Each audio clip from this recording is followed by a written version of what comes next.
This conference will now be recorded.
So we're back online, Chairman. I need to note that I forgot to start the recording at the beginning of the meeting. That was my fault. So we're looking 40 from here on out. Okay. At 8:25, this is the time and place for a public hearing for a supplemental budget, courthouse and jail, and jail repairs, emergency management, quite a few things. Brenda, I'm gonna let you fill us in on what's going on, and then we'll open it up to the public. This is kind of off of last meeting. I talked to you about closing out the courthouse and jail funds since we do not levy under there anymore. And so we I asked if you would like me to supplement that and pay the that portion to the RCS bill, which was in the bill list today. So this fund will now be zeroed out. So this basically was giving me budget authority so that I could pay that RCS bill. And then also last meeting, Barb was here asking me if we would be okay with using those donations for the search and rescue Christmas party for them to use that, and that is what that $800 is to supplement that in there. Okay, this is a public hearing. If anyone in the body of the audience would like to speak for or against or add anything to this, you may at this time please stand up, state your name and address for the record. Anyone care to speak? Anyone care to speak? Not seeing anything, we'll close the public hearing and offer it to the board.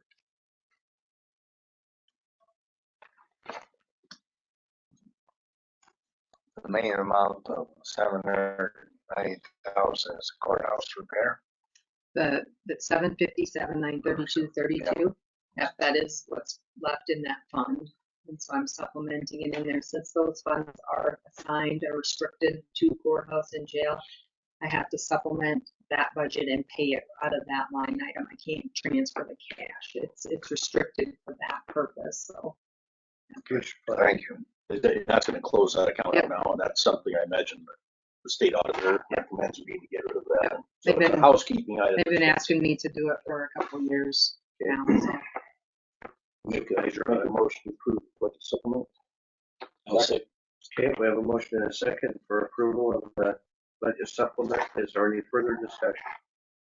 Seeing none, all those in favor of the motion will say aye. Aye. Opposed? Motion carried. Thank you. All right, John, looks like the ball's in your court.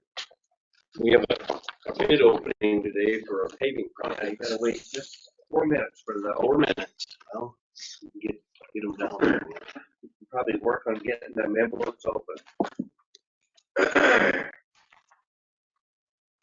So this will be coming in 3 minutes. Time and place for a bid opening for the paving project for Emo Road, West Oliver Mineral Place, Winterville, and Crook City.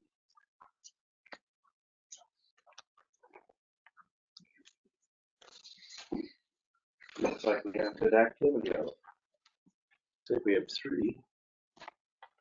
We sent it to five of the local contractors. 4 local and 1 by 2 Minnesota, I guess. John, were there any addenda to be noted? There is an addendum to be noted. It has to do with the quantities on some tack oil and on the quantities on our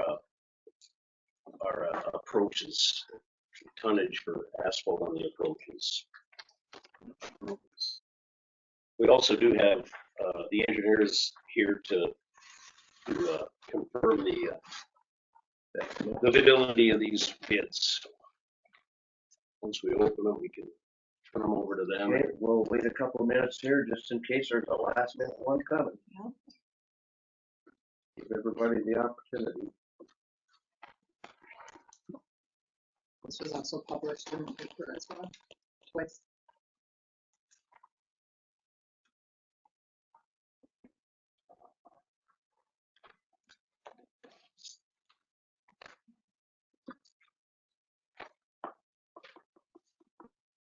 You tell me what. I will.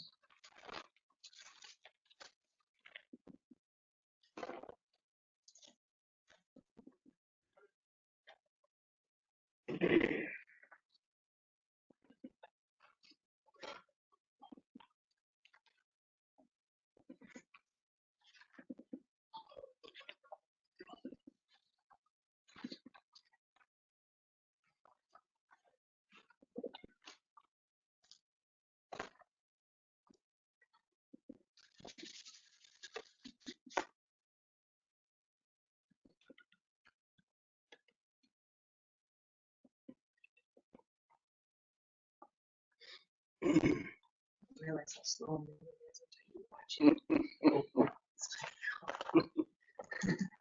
I normally fly by, I can boil. staring at the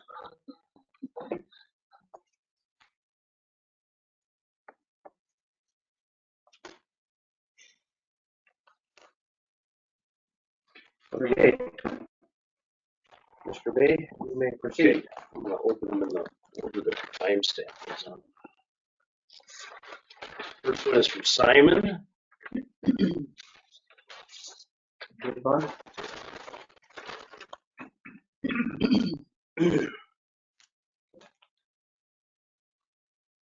Yes, it has a bid bond. Is he gonna do it?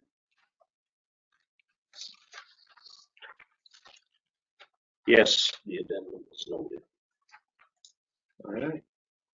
And the bid total from Simon is $1,993,888.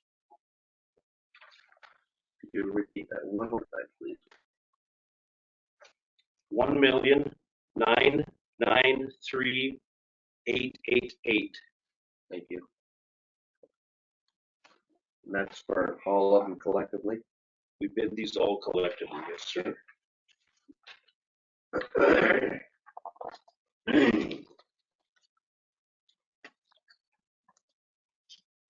The next one is Sackerson paving.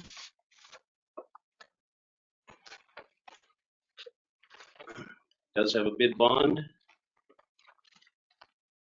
And it does acknowledge the addendum.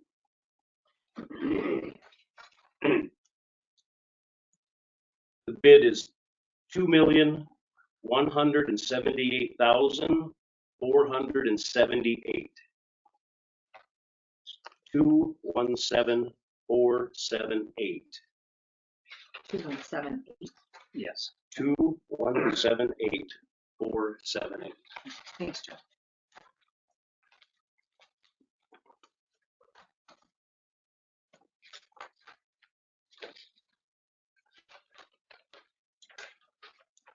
And the third one we have is from Western Construction.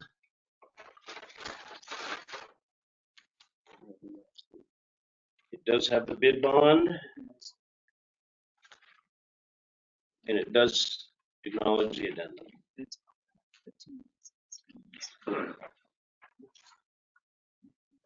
And the bid amount is $1,920,892.93. 1,920,892.93. Okay, and that was the only three for this. These are the only three. You want to turn those over to the. I would like to turn these over to the engineer to have those guys go over it. Okay. There is an engineer's estimate, and the engineer's estimate is $2,219,785.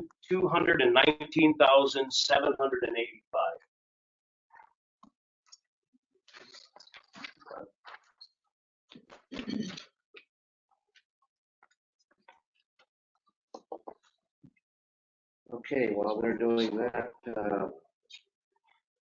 Dig them down.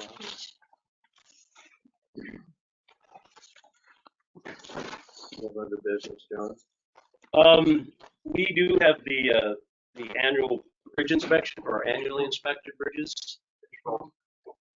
We do have the engineers here that are going to present that. We can sure do that. Let them come up here. I thought everybody was here listening on the bridge inspection. Yeah, I have business with Rosen here. So I thank you guys for choosing us to do your bridge inspections.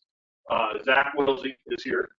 He actually was the one that was on site to do the bridge inspections, and he will be the one giving you your summary report. So Zach. This is John, this is everything that we talked about. Thank you. There's your summary in front of it, short little letter in our folder for you to read. Chair. No. See, each got one of these, or you have one? Beautiful.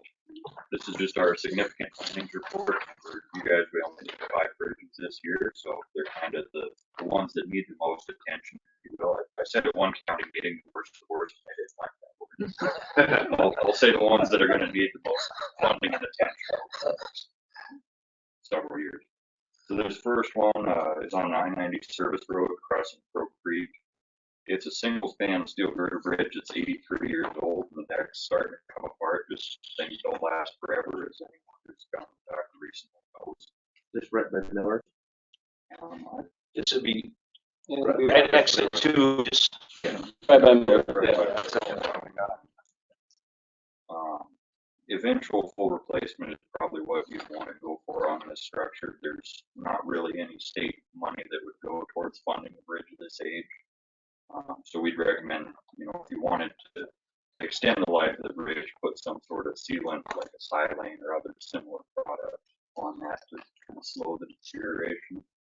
But eventually it'll need a full replacement. It's not there yet.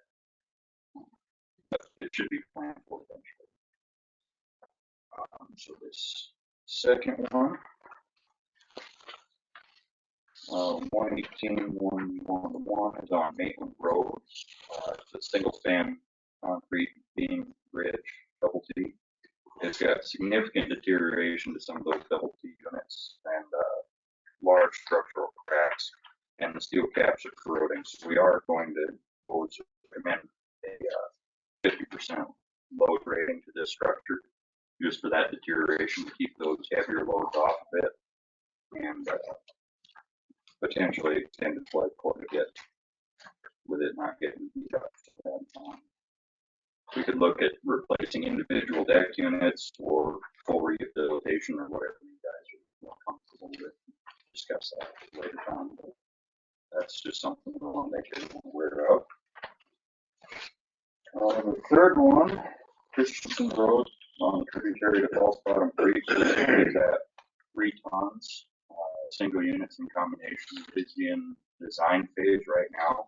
There's some holes through the deck, and there's some holes through the substructure units holding the deck off. We did move this one to a 6-month inspection. I'm going to be looking at it later today. It's very likely that we might close this bridge depending on what we find with it. We're trying to get through the tourist season. We're just trying not to disrupt traffic on that too much, because there was quite a bit of traffic on that road. This one's kind of and yeah, it's currently in fine phase, so we'll be looking at that one replaced. So we're Christensen and Maitland. Right. We have a schedule to get fixed. We have a grant already in place for this. Yep, and I'm actually working on the design for it. The intersection of Maitland and Christensen. It may get closed this week. Okay. Depending on what I find today. That bridge is, for the last 3 years, this has always it's always been pending that it possibly be closed. If we have to close a bridge, it's probably one of the better ones we can close. Right. It's not going to disrupt a lot of people. That there isn't, a lot of ways around. Sure. The bridge we had a question about from the school bus. Yes.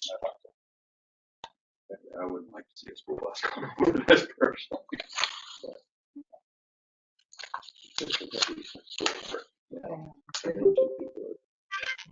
And then this next one also on I-90 Service Road crossing Whitewood Creek, 214-100. I believe Chuck said this one is been removed. Yeah, this one actually, the structure has been removed. Yeah, So it's it's already currently under construction. So you can probably disregard That one.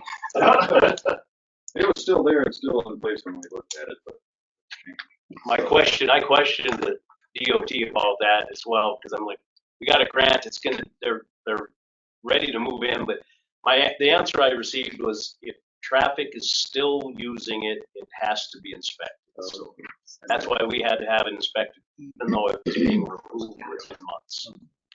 And I even more than that, I had a bridge once that I was supposed to inspect where they were driving scrapers across it, and they were actively removing the bridge. And I went, yeah, it's here, it's in good shape. Yep. I was not about to go underneath a 3-ton bridge with scrapers. When we were out there, we noted that the old bridge was closed off, right? Is there any plan to sort of remove that, or does anybody monitor that to make sure that that's not deteriorating and gonna fall in or something? The old bridge, which in Whitewood, the one that we did the bypass around. over the way they've removed the bridges. Oh, the other one went into town. Yeah. We actually do that for the city of Whitewood too. And they have a removal bridge to take it out. Okay. Problem is, it's been stuck in the railroad because we've been trying to get easements and stuff like that. So yeah, so that is on the schedule to be. Someone monitors that to make sure it's. We do an inspection every time, even though it's close to traffic. Okay. We still do that. Thank you. And then this final structure, 41-250-268 is on Nemo Road, and Girder 10 is closed to traffic currently. And we obviously recommend maintaining that closure. As you can see, that concrete was patched at one point, and that patch has now failed. Rebar and pre-stressing strands are exposed. It hasn't been deteriorating quickly, so it's one of those. We could potentially look at replacing just that exterior unit.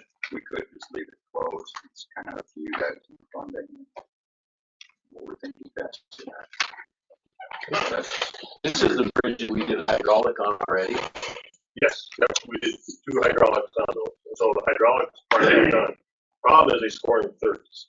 So This is a bridge as well as 2 of the other ones, the exit 2 and the Maitland Road. We were exploring the possibilities of doing the bid-ready engineering to try to gain points. yes, That's something that we need to talk that's about an option. in the future here, that we could possibly, to get scored higher for these bridges for a grant, we would have to either get the bid-ready plans, pay to have the pre-construction or pre-engineering done, or even the design engineer. Is that correct? That's the design engineer. It would be the design It's called engineer. bid review ready, and it gets you 10 points. It's just 10 points. Add on that. And you've done that in the past before. Yes. And I know, John, you mentioned we were going to meet shortly after first year to kind of get a game plan. We are. Going forward. Yes, sir.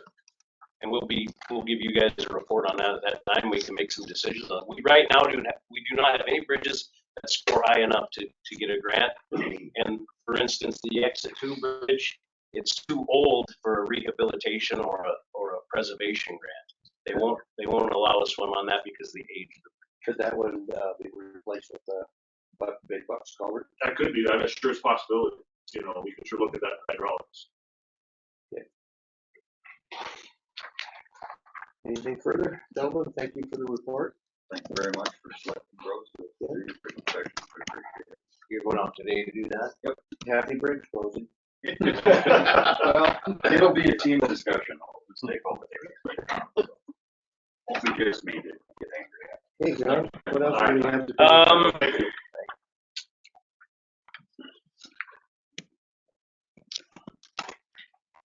I don't really have much else, I guess. I Was a Spearfish plat?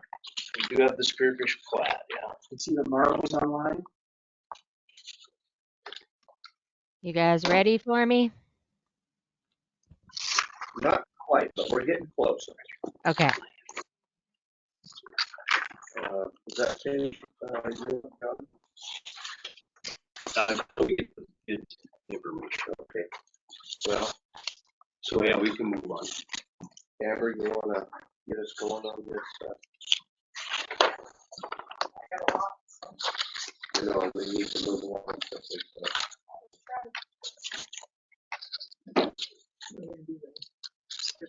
That's what we're doing. Yeah, that's what I'm we're not doing. doing this. Oh, Marlo presented. Okay. Go ahead, Marlo. All right. So we've got a plat. It's a lot line combination plat. It's going for review and approval by the City Council on December 18th. This property is located at the corner of Higgins Gulch Road and Higgins Lane. So they're combining lots 8 and 9.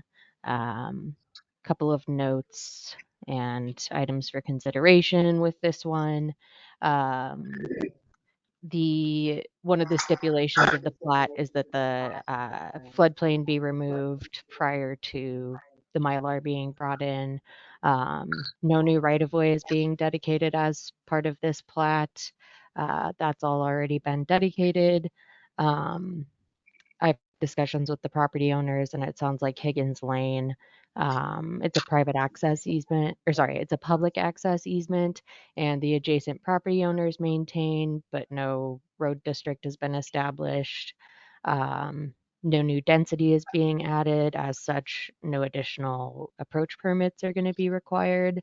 And then I think the other thing I wanted to note was just that any, I did some research on other plots that have been done adjacent to Higgins Lane.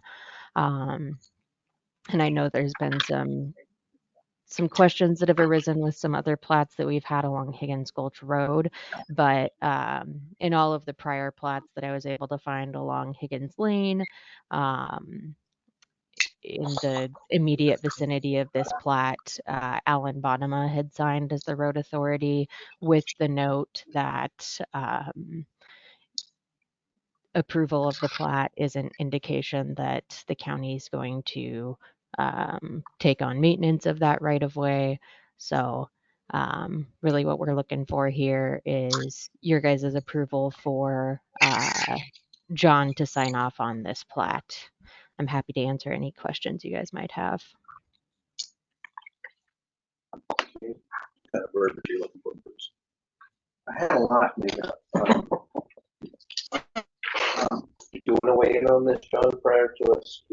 Well, I talked to Honorable yesterday a little bit about this, and I indicated, and I still do, that I don't really have a problem with signing it, just for the fact that they're combining two lots. There will be no more approaches that we have to worry or sign off on. So we've signed in the past, so I personally wouldn't have an issue with signing this plat. Okay. I would note that following, if you're inclined to approve it, that 11.312.1 requires highway authority signature, and that's why you're here today. However, I note that most would know that Higgins Gulch Road or Higgins Gulch Lane has ever been accepted as part of the county road system or ever maintained by the county. But again, nonetheless, some approval of street authority is required pursuant to 11.321.1 in order to file a plat. And so, although the county does not believe it has jurisdictional authority over the road, that the chairman or myself would be authorized to sign the plat as street authority only for purposes of 11.312.1, and to allow the plat to be recorded subject to the protections that you would invoke pursuant to 11.312, which provides a perfect part that no governing body shall be required to open and maintain such dedicated streets, alleys, ways, commons, or other public grounds solely by virtue of having approved a plat or having accepted any such dedication, donation, or grant. That's quite a motion, Brad. You're welcome. I didn't realize quite so eloquent. I knew those statutes off the top of my head. Do we have a second? I'll second that. Okay, we have a motion and a second. Is there any further discussion? Seeing none, all those in favor of the motion, say aye. Aye. Opposed? Motion carried. There you All go, right, Marlo. the speaker's a little correctly on your guys' end. So just to be clear, it was approved with giving John the authority to sign. Correct. Okay, excellent. I will be bringing that up probably Tuesday of next week. So John, I'll coordinate with you on getting your signature. Thank you guys so Okay. much for your time. I really appreciate it. Take care. Thank you, Marlo. Okay. Remember, let's take 5 before we get into this. Yeah, let's take 5 minutes to get squirreled around here. For anybody listening online, I'm gonna mute the meeting for just a little bit while we transition our into our stand.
Just turn the mic microphones back on. off?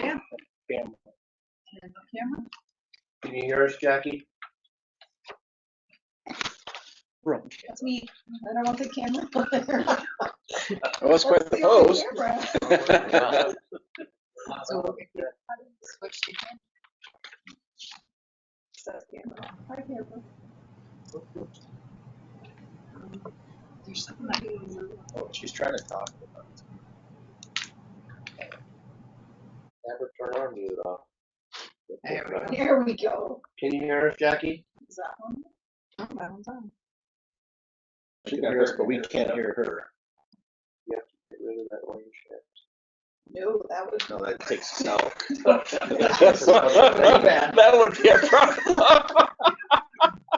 Yeah, hit the X. Well, everything in my life, red tape is dangerous. Let's see.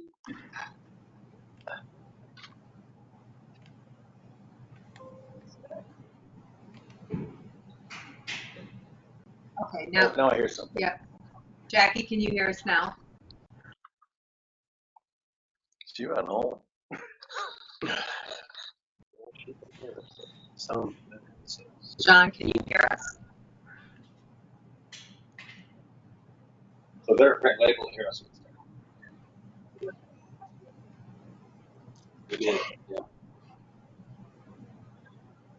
Yes. Oh, John Dale has one. Okay, so we can hear us. Thank you, John. Thank you. I can hear somebody in the back. Jackie, We yeah. can't hear the tape. All right, go back and here. And John, you've received word back from your engineer that you would like to share with us what you want. Yeah, the engineers have reviewed the bids. They concur that everything is met by all bidders. So I would recommend that we award the bid to the lowest responsibility, Western Construction, for $1,920,892.93. I'll make that motion, waiving all irregularities. And approve the chairman to sign the notice. Yes. Follow the recommendation. Thank you. Second. Okay, we have a motion and a second. Any further discussion? Seeing none, all those in favor of the motion will say aye. Aye. Opposed, motion carried.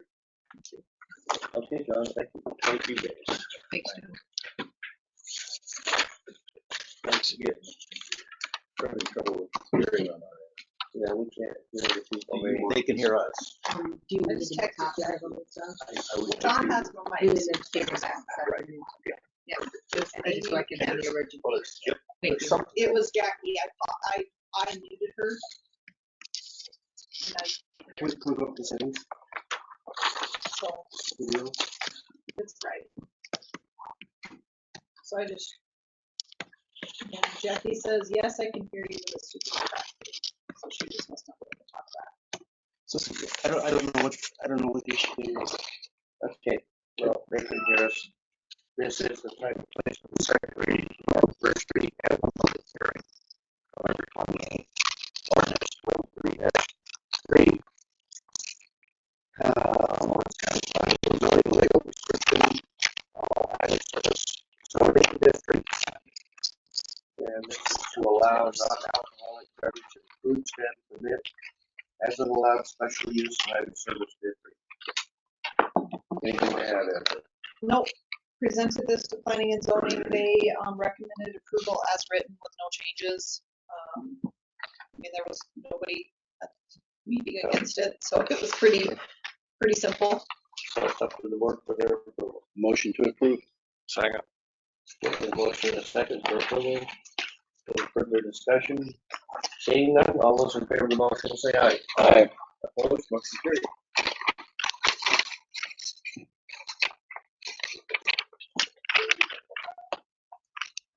Okay.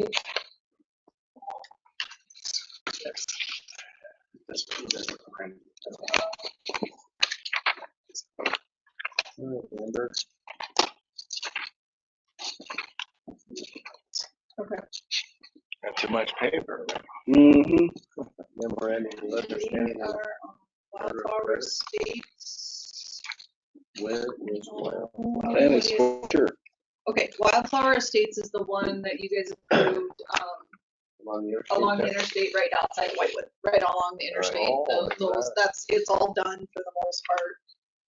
We have a memorandum of agreement, and he stopped in yesterday and signed it, so I have your original here. He did get it signed. The memorandum of agreement is basically set up where we have to include the plat document number in the legal description when we do it. So I think your motion would have to include that because it is blank right now. And then they have a engineer's estimate for the remaining part of the water system. So the roads are in, they're paved. Trying to think, John went out there, I think it was the day of planning and zoning, maybe Wednesday, and did a report, looked at the roads, measured everything, has no issues with it. They look really good. It was supposed to be gravel, but they ended up asphalting it, and it meets all the asphalt requirements. John didn't have any issues with it. And so the letter of credit matches everything. Bruce went through it, and he got the original letter of credit in the mail yesterday as well from the bank group. So I have that as well. And so this, okay. Second. Motion second for approval. Any further discussion? Seeing none, all those in favor of the motion? Aye. Opposed? Motion carried. Because he's dropped off.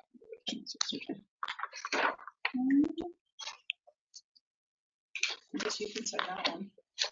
Update on the Blackney complaint. Nope, we got another one. We have Powerhouse Pass. Another memorandum of understanding. Yep. So this one, I got the original in the mail yesterday. This is one of those, you don't have a new MOA, we're not signing a new one. Bruce is comfortable. We've always just forwarded the one from before because they use the entire legal description. So this one, they don't specify per lot. They did the whole CID. So the MOA is still in existence. We've had the same one, and then they basically transfer the letter of credits as the new stuff comes due. So that's where we're at right now. That's the new one would be for $3,708,750. The exhibit is the original exhibit, which is tracks 1, 2, 3, and dot, dot, dot. I'm not going to read all that out because it's really long. So nothing new, I guess. This is just, they're not, so normally we would see around this time of year, we'd start seeing a new phase. They are not planning on doing a new phase this time. So that works pretty good. We did get a very minimal update, and right here, this is, I think I forwarded it to you guys. So you do see the email that came through. They gave you just a real quick 2024 bond update. The status of the projects, the Trailside Edition Phase 2, all construction is now complete. Trailside Edition Phase 3, all construction is complete except for the overflow pipe on the new water tank. That's continued into this bonding here that you see here. And then Southridge Estates Phase 6A, all construction is now complete. Auburn Acres 4A, construction currently in progress. Approximately 16% complete, continue into this bonding that you see here. And then the new, so basically you just have that Trailside Edition Phase 3, which is the water tank, and then the rest of Auburn Acres. So they're not looking for any new additions right now.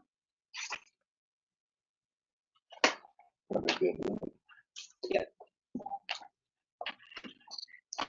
So all we need is just you don't need to make a motion on the memorandum of agreement, just that you know what comes forward. You make a new motion on the letter of credit. Accept letter of credit. Accept the letter of credit. Second. Okay, a motion and second for approval of the letter of credit. Further discussion? Seeing none, all those in favor of the motion say aye. Aye. Opposed? Motion carried. Now Blackney. This one down in the valley. Just a little bit from my house. So anything on? Blackney complaint. So this one, Jeff was gonna update you guys before surgery, but he didn't get to it, so we went. He got me these pictures though. So this is what it looked like. Backyard, front yard, everywhere in between. we would say. Oh my. This is mostly in the backyard. He does have a privacy fence, so he was trying to hide it.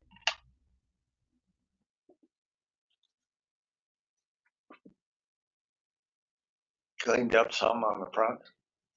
Well, we'll get there. This is front yard. Yes. This is what it looks like today. And that's better. A lot. We just have lots of chairs. We have lots of people. He has a storage unit there to the left. You just see the side of it in the front yard as well, like you have on a truck. Yeah, there we go. So this is just this started in 2020. So this is how long it takes to get through this process. This is definitely a hoarding situation. There's a lot of mental part of this complaint, and luckily we were able to find a friend of Mr. Blackney's that was willing to take this on with us, and that helped tremendously. Somebody he trusted. The bills, I believe it was on this round of bills. There was The dance dumpster. the dance dumpster services. We had 6 of them full. So it all went to the dump, but this was what we had this money for. Had gotten this way, and he had tried doing truckload, go out, come back. It took a long time, so I think it was well worth it. Especially once we were able to get a friend that was able to kind of talk to him, it made a world of difference. It wasn't us going down and doing it. You only take good progress. I think we should leave it open for a little while, ready to close it out, because there's still the inside of his house is just like the outside. We'll put it that way. And we don't focus on the inside, We won't, yeah. but there are some things on the outside that can still be tidied up. With a friend that Amber referenced, that he has pledged to continue to try to help there resolve. There's some lumber and some various things laying around.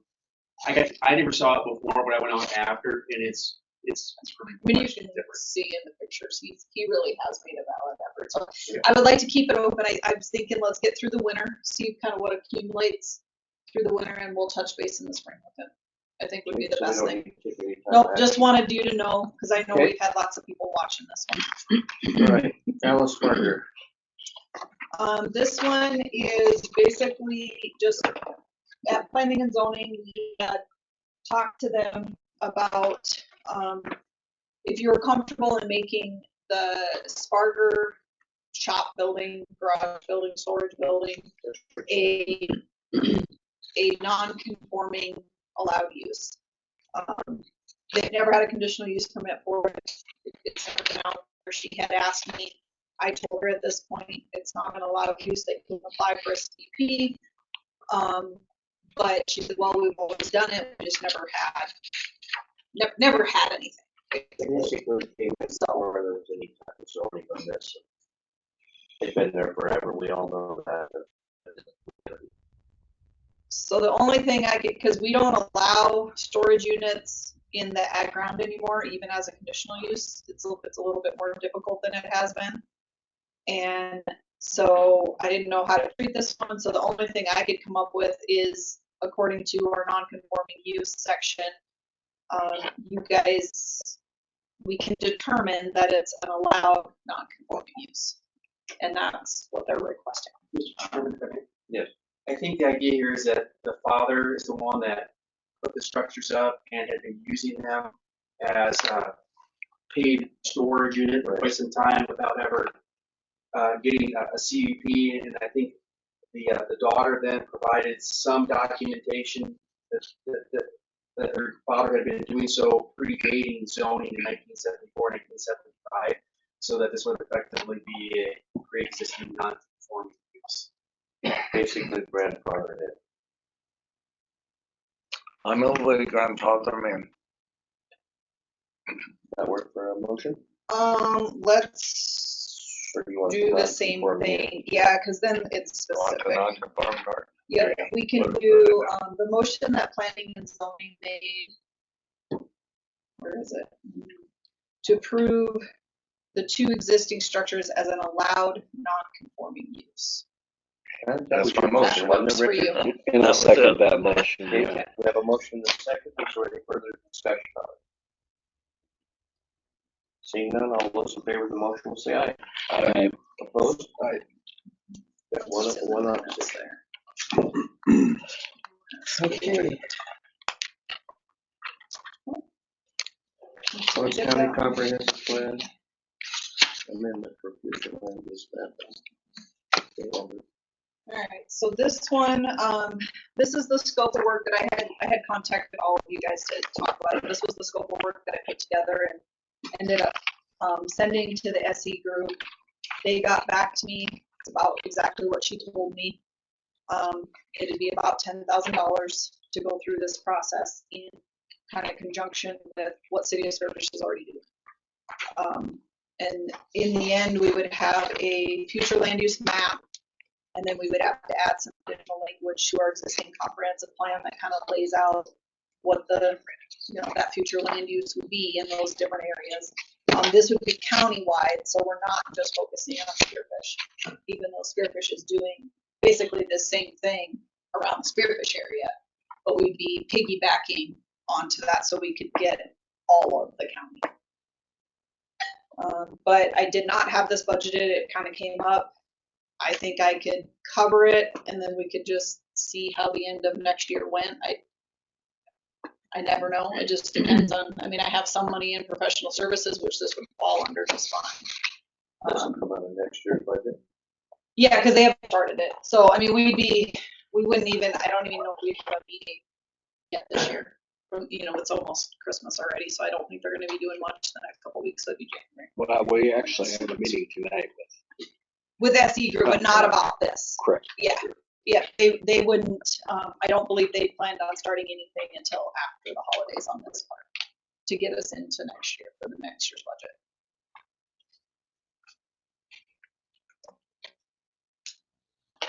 You said you had $6,000. I think I had 6,000. I don't have my budget with me, but I think I had 6,000 budgeted in my professional services. Worst case scenario is if we have like a black knee situation we have to deal with, but you just never know if that's going to happen or not. So this is our part. that would be our part. Yeah, the 10,000 would be our part. I think it'd be useful. I think probably could save us some headaches we've been having. If you had a land use map, you probably, if you would have done one a few years ago, probably wouldn't have wild turkey or cedar bear. That probably maybe had been reserved for ag. However, on the counterpart, X17, you probably would have earmarked what County Plain P&Z just turned down the other day for development. But at least it's a way of planning ahead, and the protection for ag. It has worked on the Old Bell Road study that we did with the city of Spearfish in the county, and where Camp Comfort is the end of it. And that's kind of the attitude now. Any of these maps or things aren't set in stone, nor is this, but it's a vision that people work by, and it becomes kind of set in stone. So I think they're useful. I went to all the meetings, most of the meetings before in the last plan, and I never did think it was followed, and that's the reason if it had been followed, why you wouldn't have to worry about it today. Yeah, but you didn't have a map. All you had is a vision. You have words. If you can change words, a map, people understand them. Sure. That's why I think it's worth the money to do this. So it's much clearer to everybody in the county now, and then somebody coming in the county with vision trying to do something, and we can say, well, it's laid out for whatever this is. I agree with Commissioner Tisdale. I think that a map's important because people can see that easily. The comprehensive plan, most people aren't going to take the time to read through the entire thing, and it's up to some interpretation. Drawing a line on a map is much easier for people to see, and I think we'll clear up a lot of misconceptions by doing so. And it's a great opportunity if they're already here. SE Group is already here working on Spearfish. We could tie in with them and realize we maybe don't have the money budgeted right now, but we need to just find the money and make it work. It's a good opportunity. I've been working with them on the city side of things, and they're very talented. Do a good job. Mr. Chairman. Yes. Amber, would you be asking for permission to authorize the chairman to sign an agreement or before the subsequent meeting with an agreement? No, I think they I mean, it's kind of, we would probably have to get the agreement, have Bruce review it, obviously, you know, for legal part of it, but she wanted to get this to you first because she didn't have time to get the full, you know, the agreement part, but she wanted you guys to have a general, because like I said, they'd like to start in January. They want to come back with a personal meeting like in March and have some of the stuff laid out. Is what they said last meeting. Now that could change right now. Yeah. So I would say I think we could probably just sign it at the 26th, but I didn't want to. Yeah, 28th. I didn't want to go forward if you guys didn't want to do it. I mean, so that'd be the only, if you're comfortable with it, just to say that yes, we can go ahead and have them do the agreement and bring the agreement back. I think on the 28th would be fine. Well, I think we need something, but I'm not comfortable with this. I'd like to wait until we see what they do. We're hiring a group that I don't know anything about, and they're working for Spearfish now on that, and to have them use our stuff in with Spearfish, I don't think that's totally accurate. But I'd like to see some of the people in the county on board there, so that have a county representation besides city. This isn't city. City isn't guiding this. It's a separate deal. They're just doing it while they're here to save us money. They're not. The city will not influence this. MAP will do the map. Okay. Yeah. I'm the one on the Well, county you that's have on some. that. I'm the one on the county that's with the city, that's the representative for the city. We've had this discussion before as well. Mhm. This is something different. It's just, these would be the people that are doing it. They would do it for us while they're here doing it for Spearfish. It just It's not saves the us same. Same contractor, just different project. Yeah. Yes. All right. Need a motion. I make a motion, we pursue this and see the agreement At the next for meeting. the next meeting, or I will 2 meetings. We have a meeting next Thursday as well. What did you say about next week or next week? I made a motion to pursue the agreement, to negotiate an agreement with these folks and then see what they come up with at one of our future meetings. Okay. Mr. Chairman, then, so Richard, I think what that means is that probably on the 28th, you'll see the final agreement in place. So it hasn't been approved yet, but Amber's been given the authority to go forward. That's the motion. Okay, well, I heard that. That was part of the motion. We have a motion and a second. Any further discussion? I'm concerned that there need to have some people throughout the county on board with this group to do it there. I don't think it was followed last time. Mr. Chairman. I think Richard's question may be, so as part, if you agree to enter into this agreement, there will be a series of public hearings, more than likely 3 or 4. And so the opportunity for public involvement or engagement will occur then. And of course, those meetings aren't set yet, but I think the proposal would be to have those meetings in the same places they were for the comp plan when it was done 2 or 3 years ago, to include St. Ange, Spearfish, Bedford, et cetera, right? So there will be an opportunity for public input. Okay, further discussion? Seeing none, all those in favor of the motion will say aye. Aye. Opposed?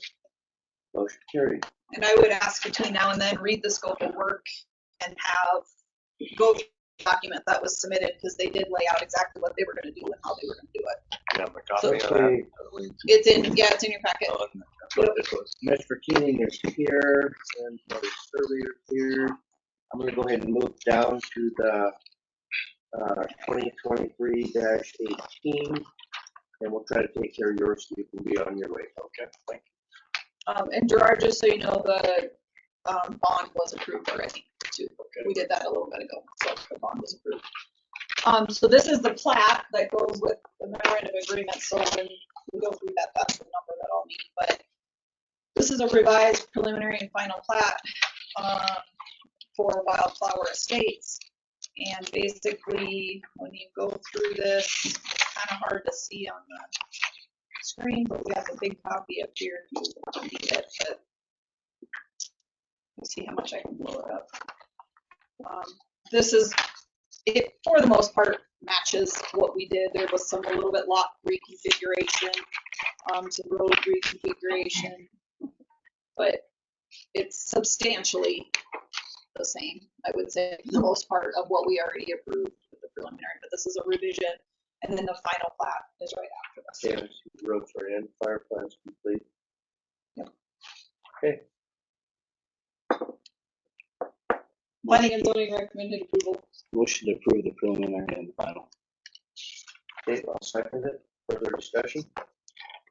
Seeing none, all those in favor of the motion will say aye. Aye. Opposed? Motion carried. Next one, Amber. It's the final plat of the same one. My motion was preliminary. Oh, was it? Okay, I'm sorry. Well, never mind then. So we're done with that one. Go to 19. We'll go back up to, You go to Mr. Chairman, 19, heating resources. 18 and 19 are also the same client. Yep, 19. Yeah, he's moving into that. Yep. So 19, this is back up where Deer Mountain Village is. So we're looking at some kind of lot line revisions. The original Mystic Minor Tract D and Mystic Minor Tract E were lots that were created as part of the Mystic Minor subdivision that we allowed them to do a final plat for sale so they could get some money income coming in, but they didn't have building rights on them. We kind of remember that. We didn't allow it because there was no access to them. Now they are proposing to add the 40-foot access easement to get access to those two lots, revising the lots so it actually combines. It used to be D, E, and F. They're going to combine them, so 3 down to 2 on that part. And then up here you can see these underlying lots. We had lots 1, 2, 3, 4, 5, and a portion of the Hanafi loads. Those are all being combined into lot 1 revised. So they're taking, I think it ended up being what, 8 lots total? 8 lots down to 3. So decreases density, and it just adds the access so we can get rid of that no build restriction on those as well, which would help. Amber, Yes. if I may say something. Our neighbors, Jim and Lisa Schneider, and they asked us if they bought the Mystic Minor tract at a tax sale this past year, 4.3 acres, and they asked us if we would trade them 4.3 acres around their home, which is on lot 1, to make it just a nicer lot, and then it provides better access. So that's kind of a big picture of what it is. It's trading 4.3 acres for 4.3 acres. It's a big picture. Okay. What's your play, It's just a final plat. Actually, Amber, there's preliminary Preliminary Yeah. final, sorry. I was looking motion at the next approved. one. Follow plans on recommendation of preliminary and final. Second. Okay, we have a motion and a second for approval of the preliminary as well as the final. Further discussion? Seeing none, all those in favor of the motion will say aye. Aye. Okay, opposed? Motion carried. Or do you want to do No, let's some just of go the back to the other top. Gina? Yeah. Much name is it, Gina? Yeah, we can So move on down and she's, I think, the very we're kind of all over the last. place. Thank You're you. there. I think she's the very last. Yeah, she is. 2030. All right, let's do that one. Transfer letter. All right. This one is a preliminary and a final plat. Jan is selling, I think, about 6 acres. Yep, you read it. 6 acres, selling 6 acres of the adjacent land. So this would be the parcel closest to the existing Big Mama's bar area there. That's like the closest.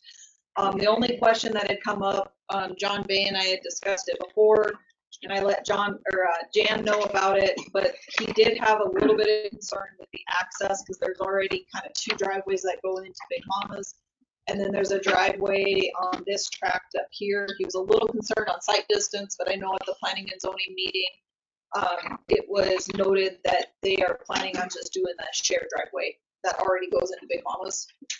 Dan's saying no. Is right now we're gonna Mike Strain here. Okay. Yeah, we're gonna do your shared use situation right now. And then we'll resolve the access issue once he decides where he wants to. Where he wants it. Where he wants to go in. So, and that's gonna be, that's 180 feet down there, that's gonna be available for that, easement development, access development go, but the interim will use shared use agreement to get access to it. Yeah, so John just wanted, because he didn't know exactly where it was gonna be. So but he said, I'll approve the plat, but they need to make sure they go and do the access easement through John. Right. And John's gonna have to approve final location. That's Should be about 500 feet sight distance along the highway. Yeah. How that works. So I think that was the only thing, is that John just wanted to make sure they got that access. What was recommendation? Approval. We can do the fire findings then. Yes. Okay. Give motion for declare exempt, this is a meadow. Second. Okay, we have a motion and a second for exemption on the fire plan. All those in favor of the motion, say aye. Aye. Opposed, motion carried. Like the motion to approve the permit and the final conditional upon approval, approval of the right away for He access. didn't condition it, he said to go ahead and let it go through. I'm gonna condition it on approval of John Bay for the access. I'll second that. Okay. I guess I just have a question, because he already signed all that. He said he was fine with it. It can go through, but they Well, I can't can't build a driveway until Okay, he then, approves it, which is But- part of the process. then we need to clarify that, because if you condition the plat, I don't record the final plat, and they need the final plat recorded so they can close on it. So do you want me to record the final plat or not? We can record the final plat, Just you don't have access to it Okay. currently. At this, with the shared use agreement, we will, Yep. yes, if there's that right now, no, that's with the shared use agreement. As long as you understand what he's saying. We have to get, we have to go to John, get the final approach approved, yes. Okay, thank you. So you meant it. So that's where we are. Okay. I'll Okay. second that. Just want to make sure. Does everybody understand the motion? Any further discussion? Seeing none, all those in favor of the motion will say aye. Aye. Opposed, motion carries. Thanks very much. We can go back to the top. Yes. Thanks, guys. Yep, thank Yep. you. Next item is a preliminary and final plat, Troy Schultz.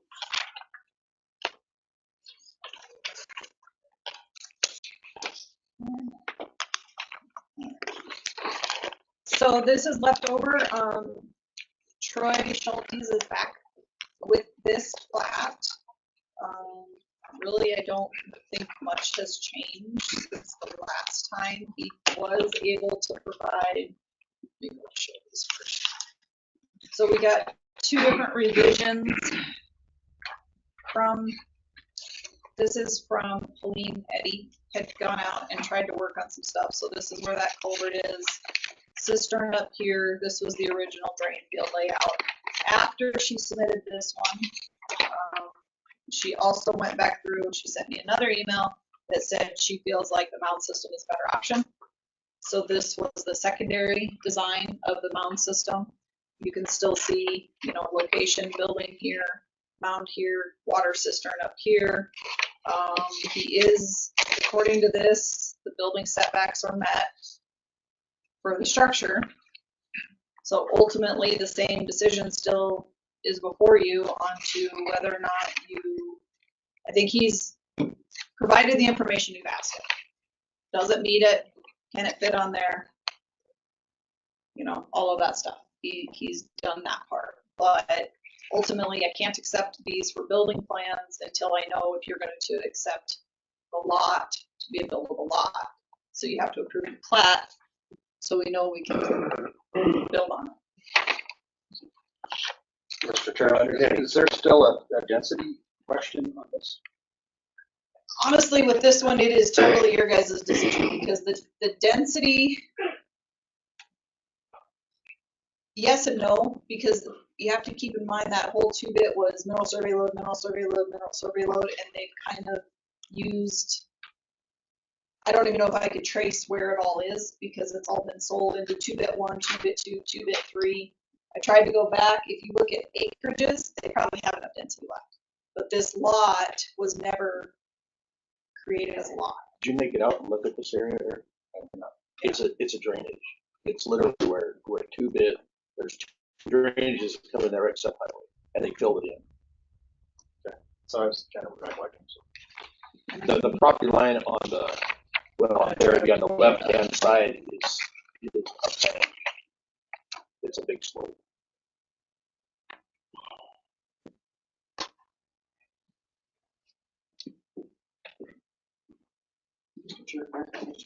Yes. Troy, did you plan on building your house there? Is that what you're gonna do? House? Yeah, I do that.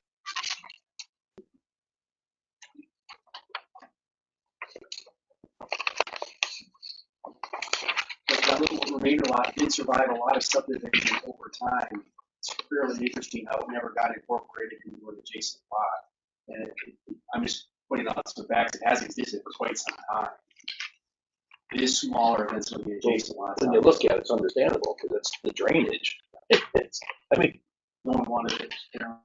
and it's been filled in to where it's no longer in the floodplain. Is that correct? It was never in the floodplain. Drainage and floodplain it's just literally a drainage area. It has been filled, and this is just a drop down view. It's about as best as I can get right there, but this is all drainage. He went in, the trees have been removed. It is filled in with fill dirt, rock, and different material. He flattened it out. John Bay originally had said he wants the access to come down here, not using the one that's right here. And I think Troy understands that and is aware of that. It kind of comes in right here. But it is a drainage area. I think you are going to have, when it rains, you get a lot of water through there. Yeah, I'm wondering which one of those roads is going to wash out. If it's the county road or that other guy's driveway or Legacy or both. You want to add something, sir? Please, there was 3-foot culverts under the road already, and we put in 3-foot culverts. So the flow should be not an issue.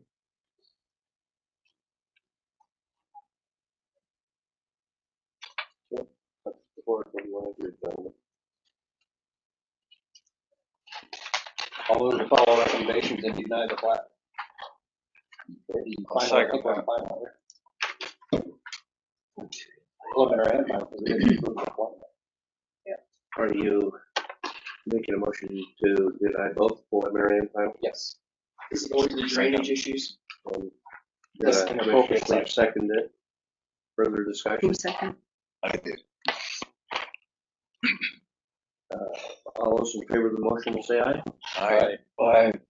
Opposed? Motion carried. Been denied. So due to drainage.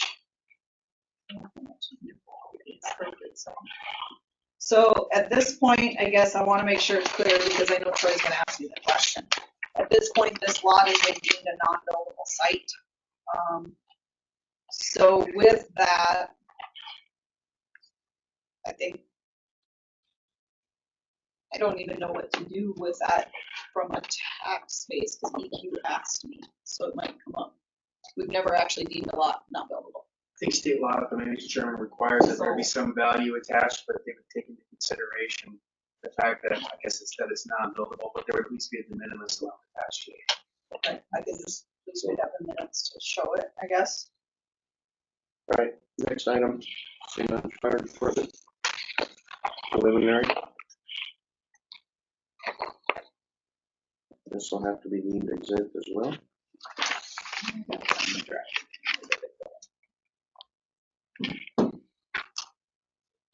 How do you look at Beacon? Went away with that. So, here.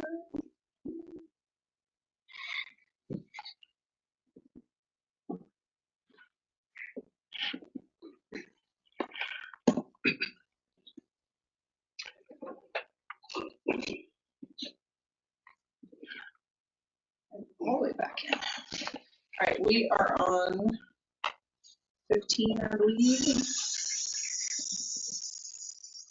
So this one is a preliminary for lot 1 of the St. Ange subdivision or St. Ange Volunteer Fire Department. And what they did is they had to go through a road vacation, which you guys approved a while ago. I don't remember when it was, a while ago. That used to run right here. And then they were able to purchase or get some of the property that went back here. Their intention is to build the new structure right up in this area. And they know they have to meet setbacks and all that stuff. So that's going to be the new lot. Okay, first order of business is to Motion to deem it exempt from the fire plan. Second. Okay, we have a motion and a second for exempt from the fire plan. All those in favor of the motion will say aye. Aye. Opposed, motion carried. Motion to approve the preliminary plat, please. Okay, I'll second it. For further discussion, Commissioner Flanagan. Are there any structures on this lot? I think they tore it down. That's what they told me, that it was going to be gone. Zero. So Firehouse. it used to say right here. They have an old They shack might have cover. done, I'm just trying look to, at the second page. the Brandon. problem I'm having is I'm just trying to figure out if there's existing things on the property that Look should be at showing up this. as preliminary, and I can't. Look at the second page. They have it on there. You see the second where they show the existing old fire hall and all the structures around it. And that's kind of where the. And are you saying nothing is there anymore? Well, they were tearing it down, but if it's still there, this is the preliminary right now. This is the second page of the preliminary, which we have allowed before, because it shows the structures. Okay, further discussion? Seeing or hearing none, all those in favor of the motion will say aye. Aye. Opposed, motion carried. Is that covered?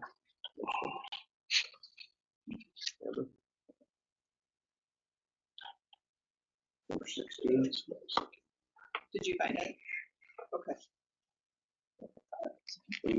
Well, there's Doesn't say anymore, consequences. so I assume Yeah. you were all right. All right, so 16 WBI. This is for Zach and Sarah Carter. This is so WBI is a utility lot. We just did one outside of Whitewood area too. They're working on their plats.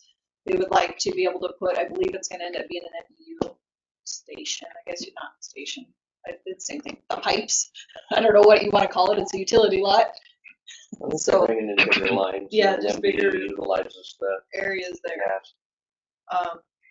We saw that information when they're running the gas line. Yeah.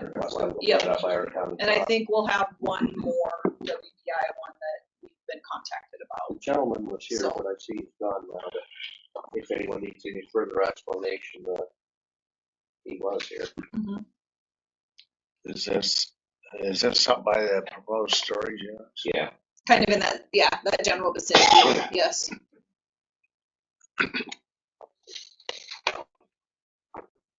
It's around the corner, but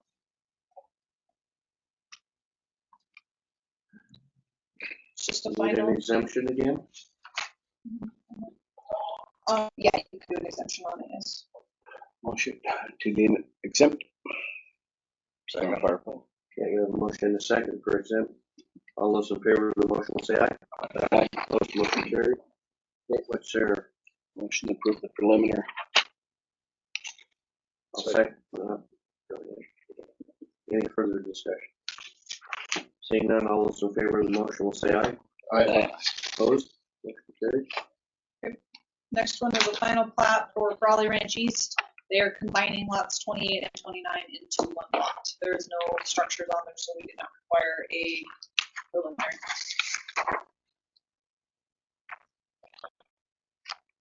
We also need an exemption from the fire plan. This one you do not need an It's a exemption. subdivision. Sounds good. No, I must have switched it on mine. It does not, sorry. Motion to approve the final. Second. Okay, we have a motion and a second for final approval. All those in favor of the motion will say aye. Aye. Opposed? Carried. We did 19, so it goes to 20. This is a corrective plat. You guys had already approved this plat once. And then when we went to record it, there was the deeds office didn't like some of the errors on the plat itself. So they opted to redo it and get a corrective plat. Motion to approve the corrective plat. One second. Okay, we have a motion and a second for approval. Any further discussion? Seeing none, all those in favor of the motion will say aye. Aye. Opposed? Motion approved. This one is also a lot line revision, but we have a preliminary and a final. What they did is purchase the middle lot between the two lots, and then they are splitting the middle lot, so each lot gets a little bit more. You can see there's houses on both ends.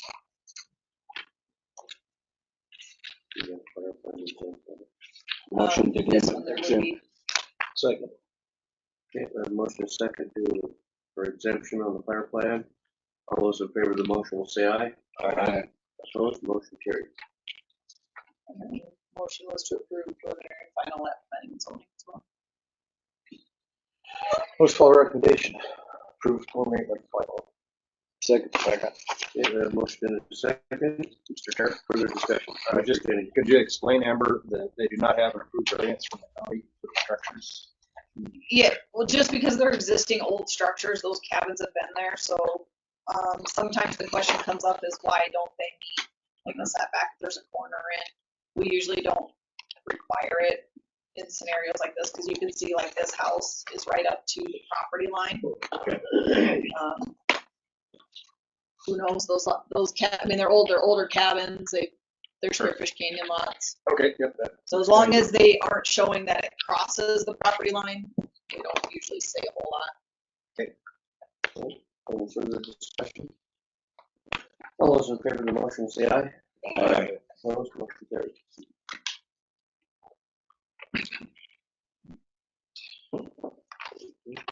Yes, 22. So this is Riggins and Schmadke's, again, lot line revision. So this one, it's kind of a lot line revision / combination. Lot A2 and A1, the lot is just moving a little bit off of Galena, and then they're combining their mineral survey loads to the back in with the front one. Motion to deem the plan exempt. Okay, second. Motion and a second for exempt. All those in favor of the motion will say aye. Aye. Opposed? Motion carried. What's the plan? I just want to make a motion, or anybody does. What is going on with that little triangle? Is that actually part of?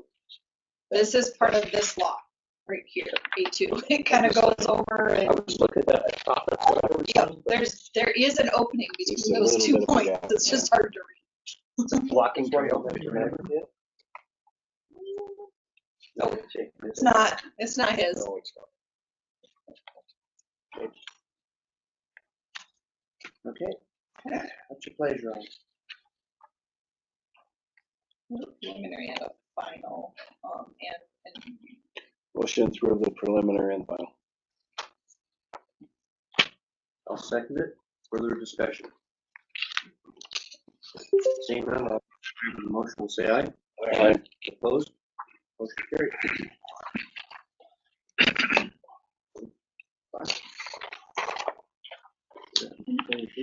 if anybody needs it, just so you know, Brad will is online if there's a question. But, all right, next one, lot 15, block 5. Is that right, lot 15, block 5?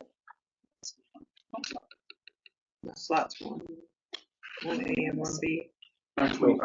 You don't have 23 or 24 on it. Yes, because they don't have to come before you. That's right. There we go. Dan Martin and Shanks, and I believe Shank is online. I saw them. But basically what this one is a lot line change again. We have a lot of lot line changes this one. This one, the original lot, if anybody knows where Dan Martin's house and barn was, it's at Martin Road and Emo Road, kind of at the entry there. Shanks own this building and area here. This is an existing lot. And then their lot line used to just run right here. And then Martin's owned this whole piece. Between two of us, thank you. Martins are selling a portion. So the new lot 1B is going to include where the old barn and then there was some corrals and stuff kind of right off the highway. All of that is going to now be owned by Shanks. So that's going to become the new lot 1B is all of this. And then the remainder or the lot change is 1A. So it's making the original lot 1 smaller, but making this 1A1 larger. Okay. So it's just moving lot lines around. So this And he did an exempt and then preliminary and final. motion make it exempt fire plan. It's in the middle. Yep. Second. Okay, we have a motion second for exempt. All those in favor of the motion will say aye. Aye. Opposed? Motion carried. We'll make the motion to on their final. Second. Okay, we have a motion and a second for approval of the preliminary and the final. Further discussion? Seeing none, all those in favor of the motion will say aye. Aye. Opposed? Carried. Okay. This one is really busy, so I'll try to, this is, they're only doing an amended preliminary for lot 17 and lot 11, so you can see they called out the two changed areas on the preliminary. So this down here combined two of the old lots, and so since they combined it here, they're requesting an additional lot up here. So lot 11 kind of rounds it out up here. So the only changes to the original preliminary that you had already approved is combining the two lots here and adding a lot up here. If that makes sense. How big The is density is the same. the same? Yep.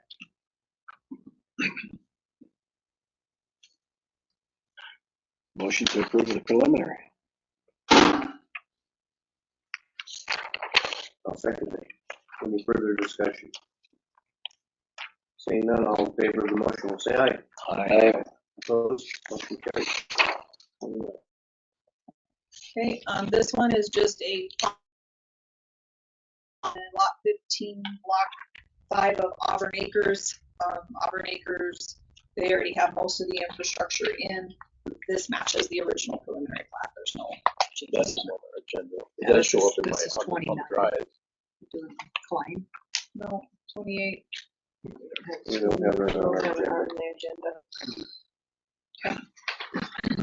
Goes to 29, but it's bragging. for Can you that. approve it? We're gonna have Really? Not on the agenda. Okay, yeah. Go to 29. Please. Actually, it's because you guys don't have to, it matches the preliminary. Never mind, you guys don't have to approve it. It matches the That's preliminary, good. which We're is not why going it's to. not on there. See, everything works out. It does. It matches the preliminary, so 29. This is why when you have this many plats, it's hard to keep track of them all. So this is the Klein plat. You guys have approved this once before. The preliminary plat is still active. It's good for 2 years. The final plat did expire, and they are in the midst of a possible court case between the road district and the clients. So based on that, they just want to make sure that if we can reapprove the preliminary or the final, sorry, for another 120 days, and hopefully they can figure it out amongst themselves. So we would be approving this, but the road district, we'd want to sign off. They have on. to Is that sign it. correct? Or refuse to, as the case may be. So which would be fine then? Yep. Yep. Then I'll make the motion to reapprove. The final. Second. Okay, we have a motion and a second. Further discussion? Seeing none, all those in favor of the motion will say aye. Aye. Opposed? Motion carried. I see we're late on our public hearing, Brendan. I apologize to you for that. So, resolution 2023-28, a resolution to vacate a portion of right-of-way legal description from fortification.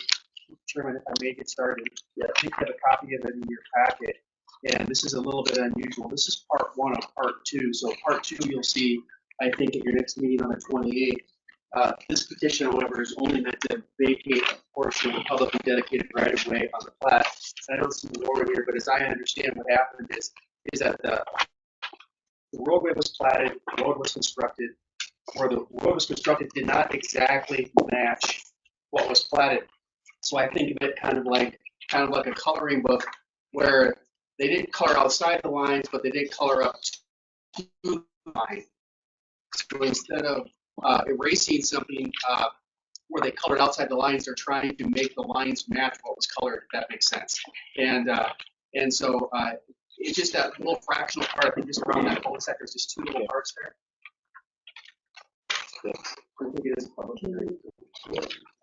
And then part two, so your decision today, if you approve, will only impact the right of way. What you would see on the 28th theoretically is a petition to partially vacate a plat, and the part that they would be vacating would be in that same little fractional area around the cul-de-sac, a 66-foot private easement and a utility easement. So that's part two. You can see the little fractional parts. Okay, this public hearing, the way we handle that is, if there's anyone in the body of the audience that would like to speak for or against this, you would please stand up, state your name and address for the record. Is there anyone in the audience that would like to speak for this? One more time, anyone wanting to see nothing, we'll close the public hearing and offer to the board. This is a pretty simple housekeeping deal, so I will make the motion to approve resolution 2023-28. Or vacate that small portion of the former cul-de-sac turnaround. Okay.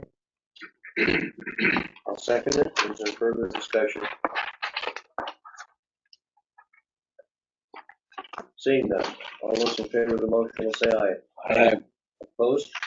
Motion carried. Thank you. It's been a journey to get here. And if you remember, you guys denied this plat originally, that's why this is coming about.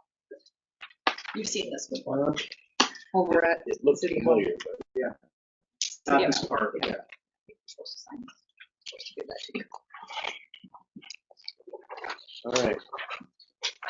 We're running a little bit late here, but we are at Sigurd Lee Deadwood Economic Development Handler Center.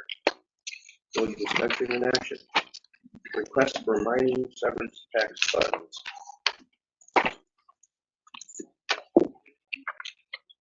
Do we have someone in the audience that wanted to give a presentation on this?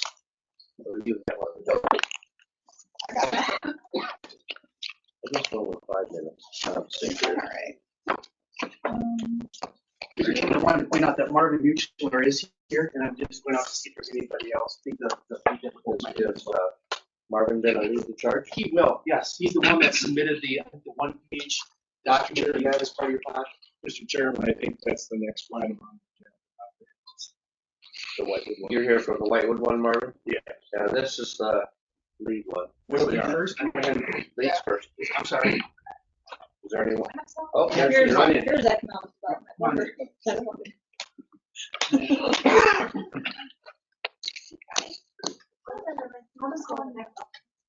Robin, are you doing the presentation?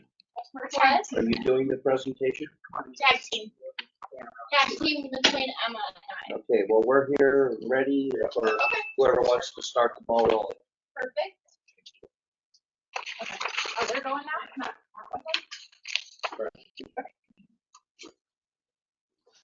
I'm gonna pass out a packet of the slides that Robin's gonna share. It's not that. I'm talking about a little officially. I'm gonna just I did hand out the packet as well. Brenda, can you put this in so we can have it all? You did do the whole packet? No, I took out the big one. I just put the one-page summary in there. I do have the big packet. Do you want me to go ahead and hand these out? Whatever. I think I will if you want mine.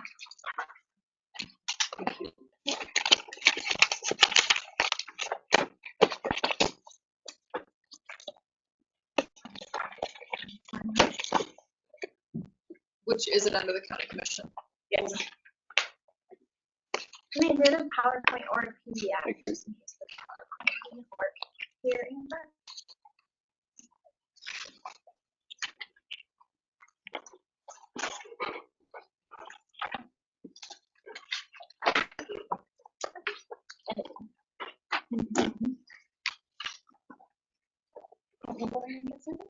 Sure. Okay. Thanks for having us. I'm Emma Garvin with the Lead Economic Development. I think not everybody knows about me. Obviously, you know Robin. So you've got the PowerPoint in front of you, but we're going to go ahead and get cracking. So we can go to the next slide. So we want to talk first about the critical need. We have a community center currently in Lead, and it houses your typical gym, fitness things, and as well as a preschool program. They offer extra kid programming that includes skate nights, softball, baseball, and archery practice. And this project is crucial because, or critical because our community center was built in 1989, and it has extensive damage to the building that is beyond the cost of rehabbing. And so we are urgent. Unfortunately, Dennis, our building inspector, couldn't be with us today, but he has really put the building on notice that the damage and the issues are so severe that it is facing closure. Here's some pictures. You guys have been in the building, and so I think you're pretty familiar, but if you look at the pictures in the middle, those are a great example of when it rains, it floods outside. The entrances are below grade or have damage to the foundation area, and then it leaks into the gym, which is pretty new, and so that's unfortunate that the newer gym is already deteriorating as well. Several of you were in the meeting space on the bottom left-hand side, so you can kind of see that's the condition of where we would handle meetings like this. On the far right side is pipe corrosion from the pool that was originally in the Hanley Center, and because of that corrosion and the other costs associated with having a pool, the pool was closed and the gym was added. In addition to the community center being in critical need of rebuilds, our library has also been put on notice by the feds, or the feds have given our city notice. Our public library is cute as heck, but it is not ADA compliant. It could never be ADA compliant for certain parts of the building. To add an elevator would be extremely costly. And so, go ahead and go to the next one. Our plan for the new facility is to include really all of our community support services. So that's the library would move into the new community center. The child care program would continue with the Hanley nonprofit and then have the opportunity to expand. We'd also have the recreation facilities, space for continued education, office spaces, which would create a revenue source for the new community center. These are just examples of some of the offices that could go in there, but keeping the spaces very flexible. Providing a public meeting space, commercial kitchen, gathering space for our community center, our senior center, closed a couple of years ago, and so they've been displaced and certainly not meeting in the numbers that they used to meet or doing anywhere near the number of activities that they used to do, and so the new community center will provide space for that. Additionally, it will be the emergency shelter in need. Our budget that is in the bigger packet does include a generator for that. So here you can see the yellow building is Lead, and then the purple area is the school district. And so if you draw a circle around there, it shows the service area of the new community center, which would provide service to a little over half of Lawrence County.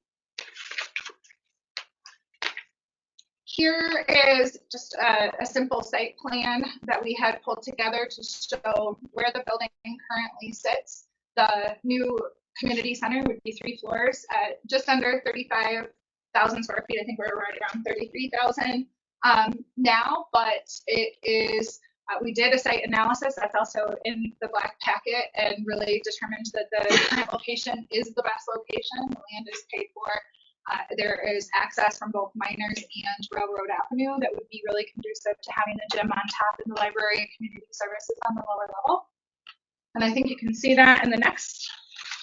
Okay, so the economic impact for this project includes, the increased income from the memberships that's been dwindling over the last several years with the condition of the building, and so a new community center would create additional membership income. There's opportunity for corporate memberships. That's not something that has been largely done in the past. The new community center becomes a recruitment tool for local employers when they can say this is services that we have to offer in our community. That's a great way to bring in workforce. It indirectly will create workforce by providing childcare options.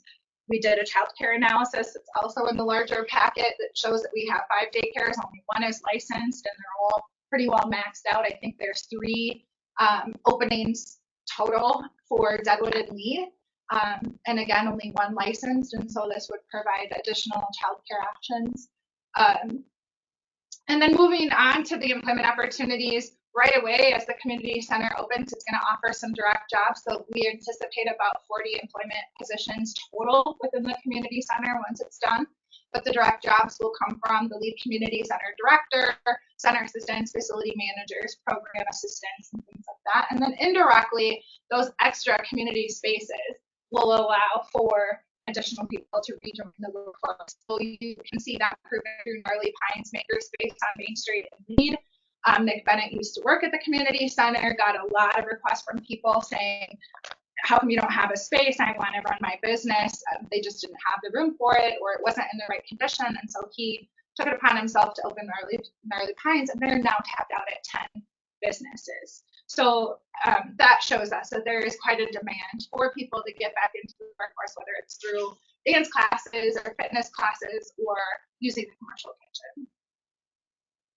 So this shows you a little bit more conceptual idea of how that 3-floor building would play out. So again, access from Miners Avenue at the top would be for the recreation area, with the youth services in the middle, and then the community library and other public spaces on the bottom level with access from Railroad, and that allows the kids to be able to go safely between the different floors and utilize all of those different services. This is our funding pie chart. So you can see here where we anticipate getting our dollars from, or how we're breaking down our funding. And I think Robin's going to go from here. You want to talk about that? Yeah, so just circling back, you don't necessarily have to go back in the slides, but we did a 5-year budget, which is in the big packet, and it shows how we anticipate the building to be self-sufficient post-construction. So our asks are one-time asks for the construction of the building, and then moving forward, we've built out different revenue streams for the community center to ensure that it's funding itself down the road. Additionally, we are creating a foundation, a lead community center foundation, so that people can give to that foundation initially for the construction of the building, and then we'll continue to do capital campaigns every 3 or 5 years to raise money for the long-term fixes to the building. So should HVAC units or things like that go out, that foundation could fund those repairs, so that we are not in this position in the future. So looking at the funding pie chart, our District 31 representatives have agreed to support this project, and we have a bill drafted that we're going to hear in January in a few weeks to ask for $10 million in state funding for this project. That is going to leave our group raising $6.6 million, and we're going to ask for Lawrence County mining severance tax funds in the amount of $1 million. And the Hanley Center has already been doing a capital campaign where they've raised $145,000 locally, with a $100,000 contribution from Floor for this project. So that's where our funding will come from. And then just to touch base on the mining severance tax, SDCL, so that's 1039.50, 4.3. And there's 2 parts to the mining severance tax fund. Number 2 speaks directly to the interest account, which is a little bit over $350,000 in there. And Amber, you can go a couple slides. There you go. So that number 2, that speaks directly to the interest that's in the mining severance tax funds, with a little over $350,000 in there. And it has to be spent to expand the income base of the county, is assisting the private sector to generate employment and income opportunities.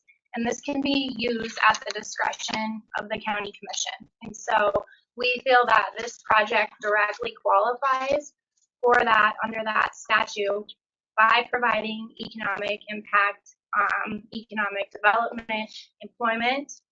And then on the next slide, the third part of the statute speaks to the base. And so the base is a little over 1.17 or 1.1 million.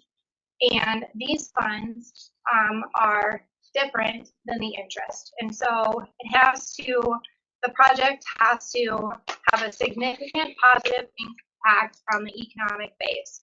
And we feel this project is shovel ready and that this project does that.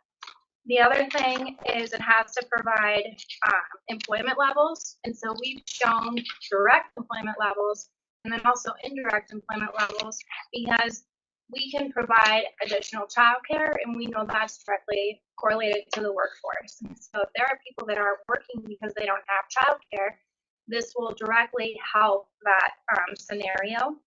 The base has to be approved by the Governor's Office of Economic Development.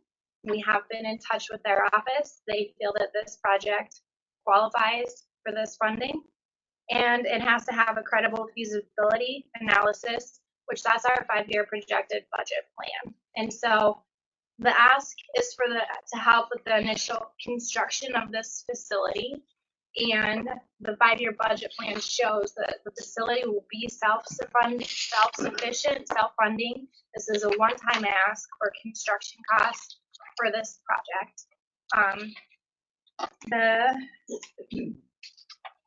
Just to touch base really fast, we just tried to analyze the history of the mining severance tax funding. So in the last 10 years, the projects that have been funded with the interest from mining severance tax is $25,000 to Black Hills Council of Local Government, $25,000 to Whitewood Economic Development, and $40,000 to Spearfish and Lee Deadwood Schools. They each got $20,000 out of that. That's the 4 things that have been spent out of this fund in the last 10 years. The other thing we looked at is significant funding. And so in 2012, fighting the mountain pine beetle epidemic, there was some significant funding spent out of this fund to help with that project. So the other thing is just looking back, the mining severance tax has loaned out several different things, but the money that they have gifted to programs is economic development, schools, Northern Hills Alliance, Black Hills Council of Local Governments.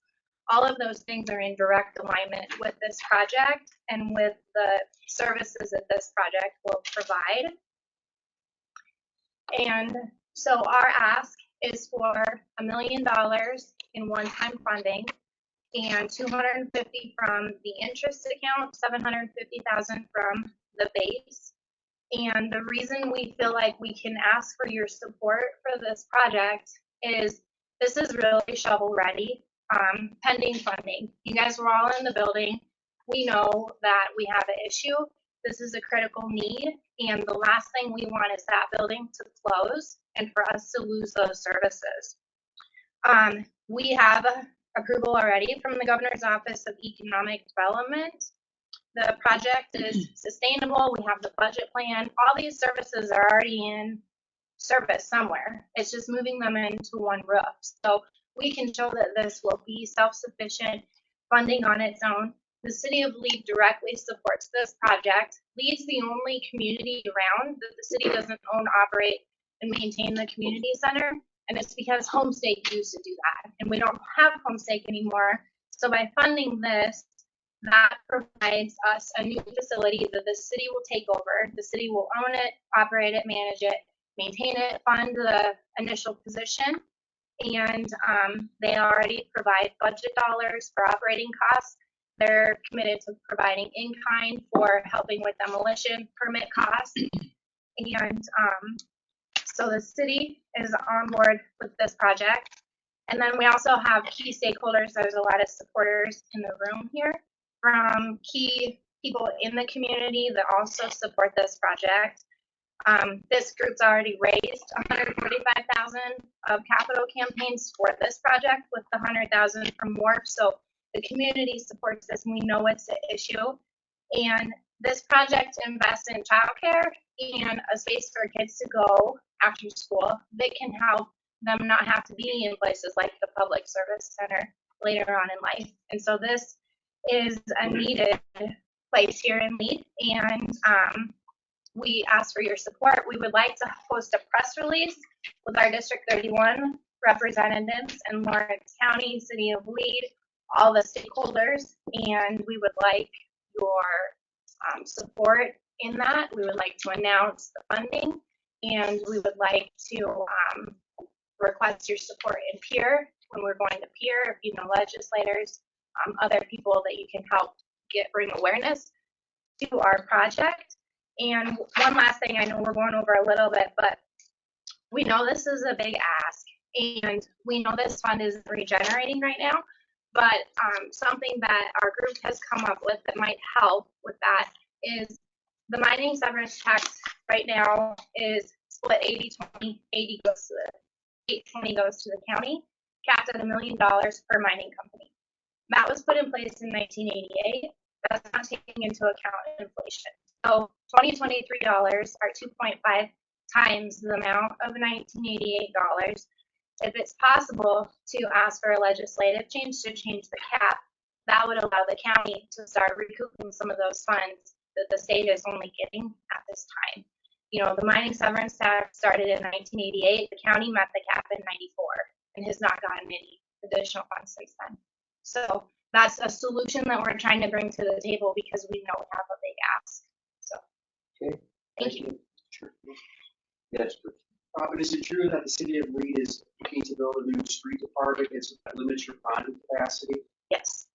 Yep. Our street department now is leased from SURF on their property that is close to where the institute would be. And so sooner than later, the city is going to have to purchase land and build a new city shop. Well, we've been on the tour. You've certainly done a lot of work on this. I can see that you're very much in favor of all this. I think I'd need a little bit of time. I don't think I can make a decision today. I don't know if the rest of you, where you feel, how you feel about that, but Mr. Chairman, I can know too that a number of letters of support were receiving copies of the right. yeah, we've done them all. So you do have tremendous support, and the need is there. Just going to take a little bit more time to digest.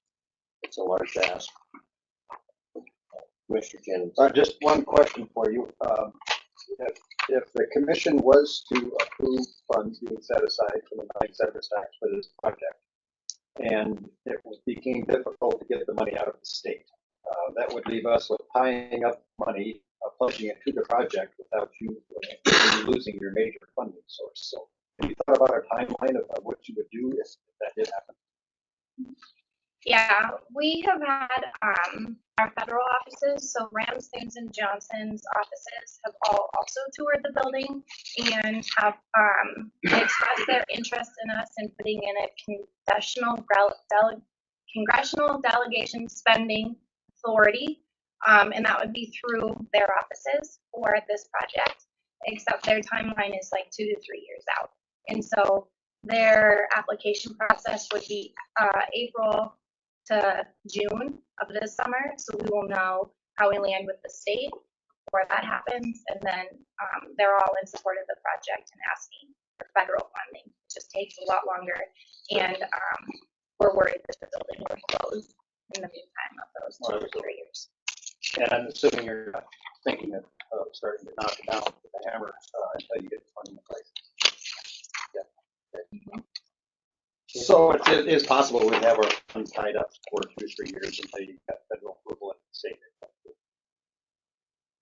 Yeah, and I think we just now, like Emma had started the Lead Community Center Foundation, where we haven't talked about this publicly yet because we didn't want to talk about it with the public because we don't know how the funding's going to land. And so now we're at the point with our District 31 legislators supporting this, where we want to have a press release, and that's where You know, if we need to be on the agenda, Bruce, for the 28th is the next meeting, is that correct? And then maybe could have a press release with everybody after that. That is something that we really want to do. And this press release to the public will really help our donations. We haven't really been publicly asking for funding. And so we've already had a few people reach out with significant donations, which is very exciting. So I think that once we do go public, we will have a lot of momentum with funding. Okay, anything further on the board? I have one other question. Chairman, is it possible to put this, to continue this on the 21st? Just thinking about from their perspective, it would be very advantageous for them if they could professionally lease out prior to the end. But that would still give us a week to digest it. The rest of the deal. I can make a decision by then. Yeah, I would like to wait until then, and I think there's a big concern with us. We don't know what's going to happen. Mining severance tax and that, but we do know if we got the principal there, we can always get interest on it. Or if they go on with it too, but it would be a fund available then for quite some time. Yes. So the meeting, next regular scheduled commission meeting is the 28th, which is on a Thursday. And so for reference to the 21st, that's next Thursday as well. That's to canvass the special election result. So it'd be next Thursday. That's what. Yeah, I don't have a problem with that if the rest of the board's okay with it. Okay, that's what we'll plan for. 8 o'clock. Yeah, 8:30. Motion. Do we need a motion or not? Okay. Just to continue. All right, thank you for the Thank you. presentation. Thank We'll you, see you next guys. Thursday. We're gonna take a 5-minute break here before we go to the next item. I think so. Yes.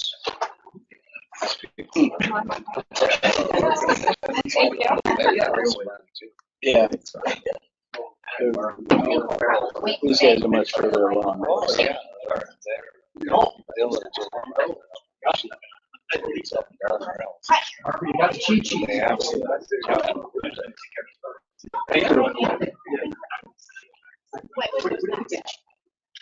She has to go legislature. Give us another bracket that lets the president. It's good, Jenny. You think so? Really? Yeah. Yeah. It's only fair, but I think it should go to 2,000. Generate. Get another 2 million. Yeah. So you think there's a chance of that? Oh, I think so. I think it's time to talk about it. Yeah. And Mary has the bill for this. Scott, very simple. It would just help if we had money pledged. Yeah, the other one, like a lot of legislation, that's very well. So you wouldn't even pay it out. Yeah, the deal with the congressional thing, that would be earmark basically, is what I'm hearing, right? Congressional earmark.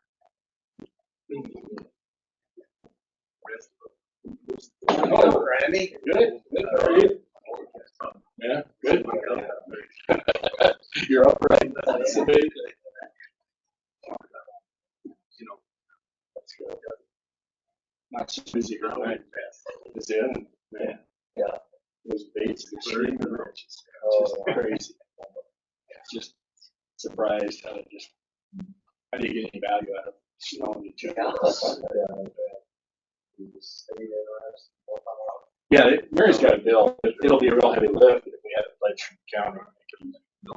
You know, we've got 97 million in surplus, 74 million in reversionary funds that the governor's ready to put into the incarceration fund. But there's about a half dozen one-time asks about there. This is already in the pipeline. In both and copies. But it's a heavy lift. The county supported it. I don't know.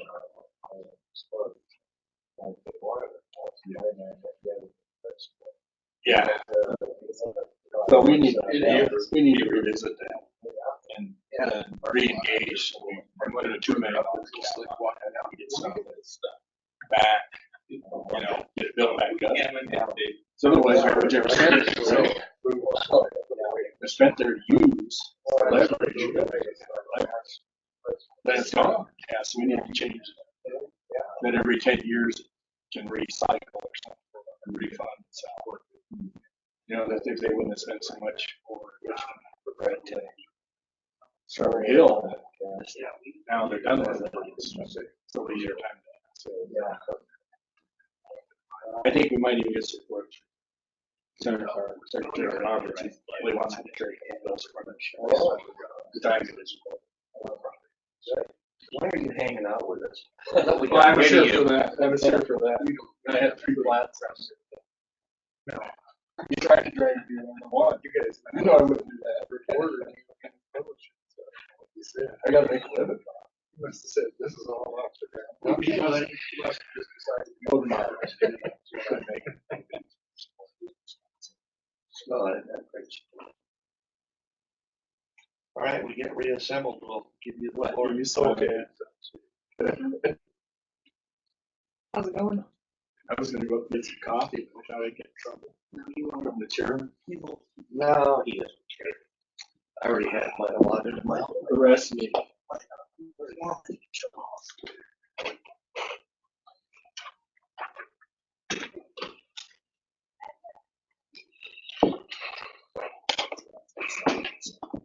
already did it.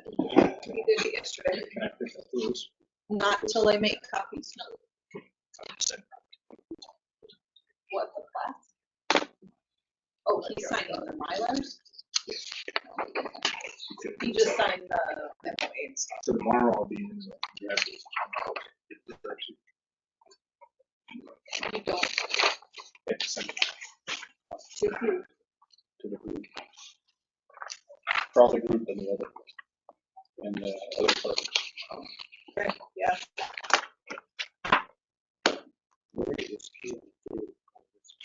We are like 10:30, I think.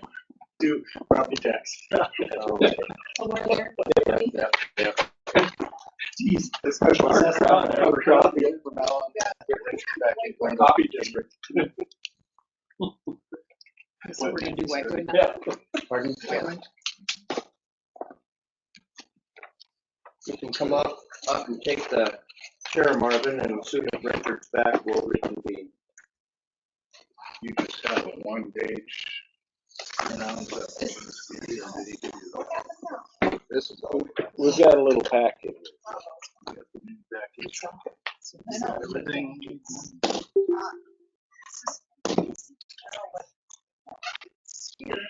Okay, we are here. Are you back online, Amber? Well, I'm online. I just don't know why it's not on screen. But we are on. Okay.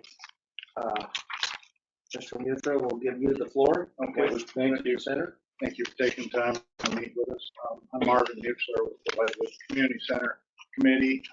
What we lack in numbers compared to the lead group, we make up for in size and ugliness.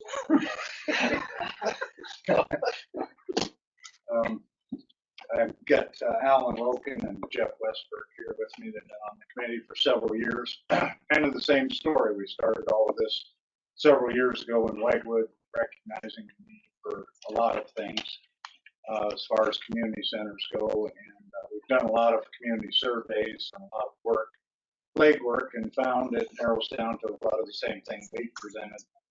It comes down to daycare and after school programs. Whitewood School has about 126 kids in it right now. There's 156 that qualify to go there that are in that district. And so the superintendent or principal, Mr. Porterfield, did a little informal survey of why those other 30 kids aren't coming to Whitewood. It boils down to after school programs and daycare. So people are taking their kids to Sturgis or Spearfish or Bellfouche or maybe up here, I don't know. And so keep the school viable, we recognize the need for that. As we all know, the civil liabilities now for running a daycare in your home are beyond anybody's comprehension. So we are also looking at grants and working with the Community Development Block Grant on a grant to build a daycare center, combine it with the library and after school programs. Eventually, we'd like to also build a gym and that sort of thing in the community. And our proposal is that it would become city-owned. And so then you're saying, so you're gonna get the city to operate a daycare? No, that would be leased out. And either the churches, we've talked to some of the churches about the possibility of them handling the running the daycare, or there have been a couple of private individuals that lease the facility and run the daycare. Our library does a great job now, our little library. They have Waffle Wednesdays. Every kid in Whitewood's in there eating waffles. I don't know if they're reading books or not, but they're there for the waffles. It's undersized, as many of you know. Whitewood also has the ability to use some of the existing city buildings. We've got a lot of interest from Western Tech about putting additional classes there. Many of you know they lease out Hale Hall to the LPN program right now. So a lot of the existing city buildings, say we move the library into this building, could be used perhaps to house more classes for Western Tech. That seems to be a great location, getting a lot of people from Bellevue, Spearfish, Sturgis coming in the central location for those classes. Our proposal's a little different. We're at probably cost of around 10 million for everything that we have on our wish list. Probably going to shoot for 4 to 5 million with the state. We've got some requests into them now. A lot of it preliminary. We're also looking at some federal money for shelter, storm shelter type thing that we could incorporate in the building, which would take up part of the cost. Part of our request from the commissioners is to possibly consider funding our foundation. We've started our foundation. We started a couple of years ago. I hate to continue using COVID for an excuse, but it probably did get in our way of getting out. There's 450 some odd households in the city of Whitewood proper, and we're trying to raise $1 million. That's $2,200 per household that we need to raise. So far, we've raised just under $50,000. We have a foundation set up with the Black Hills Area Community Foundation, and we're getting matching funds of up to 25%, and they limit that to a certain degree. This year in 2023, we have the ability to get an extra $10,500. I just secured a donation the other day of $5,000, and they matched that 25% on there. So we have additional room. Our request today would be that the commission consider throwing $200,000 into our community endowment foundation. Now that foundation sits there. That money, we're not going to take $200,000 and go buy playground equipment, computers for the library.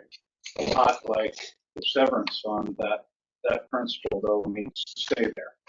We're allowed to use about 4 or 5%. Building doesn't get built next year or doesn't get built for the next 5, that fund can continue to grow.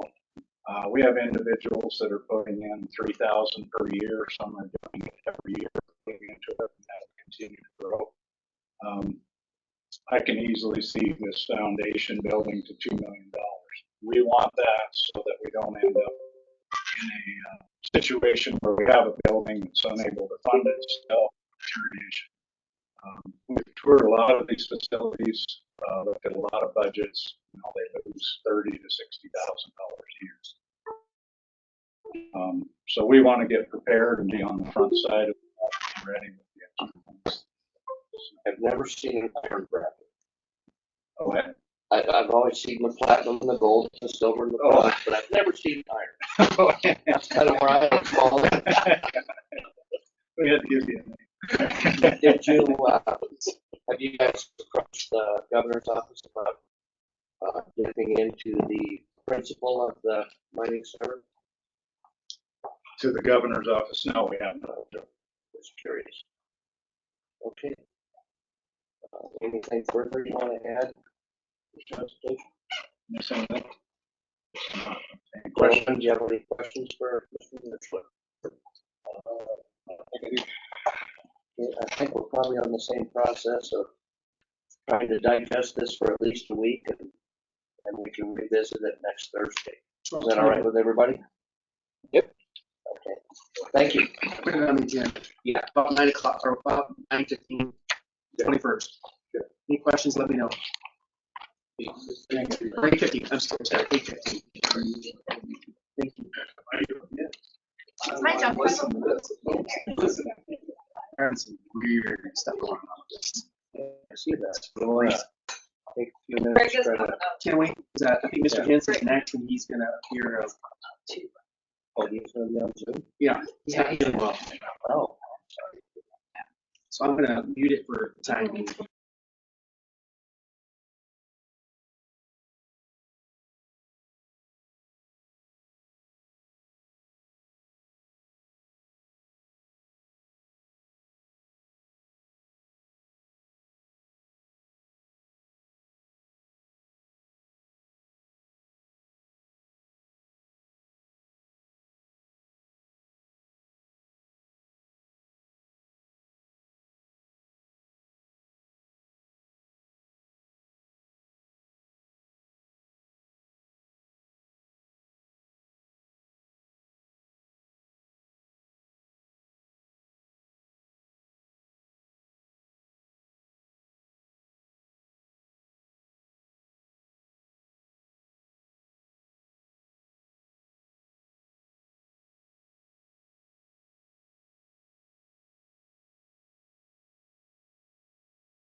Maybe let him enter. Yeah, that's what you're gonna do. This is Greg at the county. We're gonna go ahead and end this conference session, reboot the system that's connected to it, and then restart the session. Jackie, can you confirm that? You heard it? Show text. How about you? Confirm you heard what I said. Bruce is not able to get in, he can't find the lock icon. I heard. Okay, thank you very much. All right. Going offline. offline.